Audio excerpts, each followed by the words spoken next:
প্রিয় দর্শক ভাই ও বোনেরা, আপনি কি কখনো ভেবে দেখেছেন রমজান মাসে শিকলবন্দি থাকে, তাইলে আমরা এখনো গুনাহ করি কেন? মিথ্যা বলি, রাগ করি, গীবত করি, নামাজে অলসতা করি, তাইলে কি শয়তান সত্যিই বন্ধ থাকে, নাকি সমস্যা অন্য কোথাও? আজকের ভিডিওতে আমরা এমন এক সত্য জানবো যা শুনলে হয়তো নিজের উপরেই লজ্জা লাগবে। ভিডিওটি শেষ পর্যন্ত দেখুন, কারণ শেষে আমি বলবো রমজানে গুনাহ বন্ধ করার 5টি বাস্তব উপায়। রাসূল সাল্লাল্লাহু আলাইহি ওয়াসাল্লাম বলেছেন, রমজান এলে জান্নাতের দরজা খুলে দেওয়া হয়, জাহান্নামের দরজা বন্ধ করা হয় এবং শয়তানদের শিকলবন্দি করা হয়। এখন প্রশ্ন হলো, যদি শয়তান বাধা থাকে তাইলে খারাপ কাজগুলো কে করাচ্ছে? উত্তরটা একটু কঠিন। শব্দ শয়তানের না, অনেক সময় আমরা নিজেরাও দোষী। ইসলামে শুধু শয়তান নয়, আরও একটি শক্তিশালী শত্রু আছে, নফসে আম্মারা, অর্থাৎ নিজের ভিতরের খারাপ প্রবৃত্তি।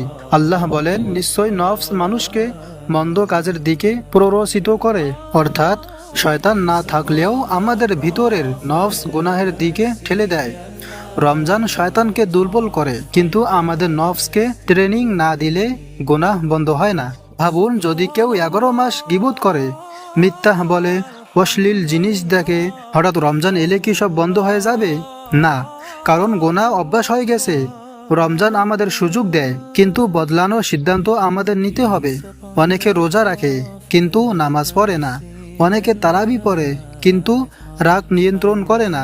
রাসূল সাল্লাল্লাহু আলাইহি ওয়াসাল্লাম বলেছেন, অনেক রোজাদার আছে যারা রোজা থেকে শুধু ক্ষুধা আর পিপাসাই পায়। এই হাদিস আমাদের কাফিয়ে দেওয়ার মতো যথেষ্ট। প্রিয় দর্শক, এখন বলছি গুনাহ বন্ধ করার 5টি বাস্তব উপায়।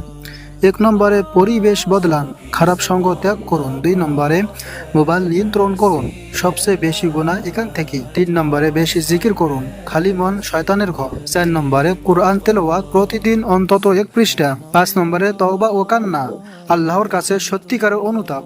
প্রিয় দর্শক, ভাবুন, যদি এই রমজান আপনার শেষ রমজান হয়, আপনি কি বদলাতে প্রস্তুত? শয়তান বাধা, এখন আর অজুহাত নেই। সমস্যা শয়তান না, সমস্যা আমরা। আজই সিদ্ধান্ত নিন, এই রমজান আলাদা হবে। প্রিয় দর্শক, কমেন্টে লিখুন, এই রমজানে বদলাবো ইনশাআল্লাহ।